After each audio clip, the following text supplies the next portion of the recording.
Kecelakaan pesawat di BSD Tangerang Selatan, Banten menewaskan 3 orang, yakni pilot, co-pilot, serta teknisi.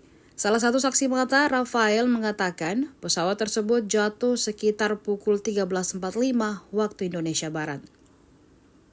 Pesawat latih diketahui berangkat dari Bandara Pondok Cabe dan dijadwalkan mendarat di Bandara Salakan Negara, Tanjung Lesung. Kesaksian warga yang berada di TKP, seorang korban sempat meminta tolong, sementara 2 lainnya ditemukan sudah dalam kondisi tidak sadarkan diri. Pesawat ini take off dari Bandara Pondok Cabe sekitar pukul 11.36 waktu Indonesia Barat. Pesawat itu sempat landing di Bandara Khusus Salakan Negara, Pandeglang, Banten. Selepas dari itu, pesawat kembali terbang ke Bandara Pondok Cabe. Namun dalam perjalanan, pesawat itu jatuh di lapangan Sunbird, BSD.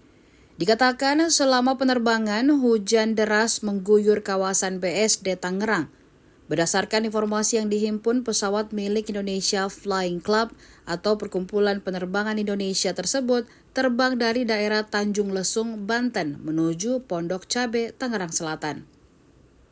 Pesawat tersebut diawaki oleh 3 orang. Mereka terdiri atas 1 penerbang, 1 engineer, dan 1 penumpang.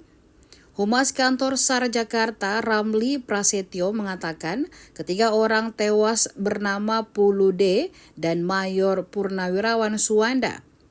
Sementara 1 lagi bernama Ferry Ahmad diketahui adalah engineer.